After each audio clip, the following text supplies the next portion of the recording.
Welkom hier op my YouTube blad. Iemand van ons hou van lang vervelige video's wat nie tot op 'n punt kom nie.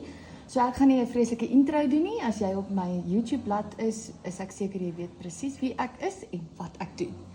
So let's keep it short and sweet. Hierdie is baie informeel, so as jy 'n weed eater of 'n grasny in die agtergrond hoor, welcome to my life. Okay, so hierdie is nie vir beginners nie. Ons gaan 'n blommetjie hekel. Basic standaard, niks fancy nie.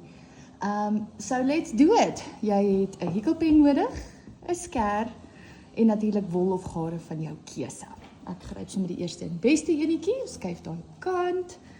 Let's do this. Seker om nou obviously van binnekant of van buitekant af trek. You guys know the drill.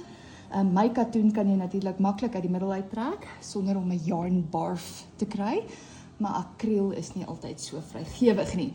Right. So ons gaan begin met 'n magic circle. Die wat nie weet wat 'n magic circle is nie, hou hierdie blad dop. Julle sal binnekort weet. Right. Magic circle. Ekskuus ek net die fokus onder die kamera. Ons doen 'n magic circle. Jy kan altyd net 2 kettingsteke doen en dan in jou tweede kettingsteek werk, as jy nog nie 'n magic circle kan doen nie. Right. Ons gaan 1 kettingsteek maak. Dan gaan ons 10 kort bene binne in hierdie sirkel maak. 10 single crochets. Ek mengels hierso Afrikaans en Engels, want hier is meer as 1 tal volgers op my blad. So daar het ons 1, 2, 3, 4, 5, 6, 7, 8, 9 en 10. Okay, dan trek ons die magic circle toe. En ons glipsteek in die eerste kortbeen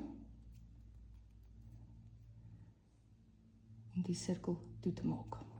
Right, so ons maak 'n blommetjie met 5 blare, dis hoekom ek 10 kettingsteke, 10 kortbene op het. So om te begin maak ons 1 ketting, 1 halwe lang been, half double crochet, 1 lang been, double crochet, en dan weer 'n halwe lang been, half double crochet, en 'n kort been. Daar is jou eerste blaar of petal gevorm, en dan glipsteek jy in die volgende steek.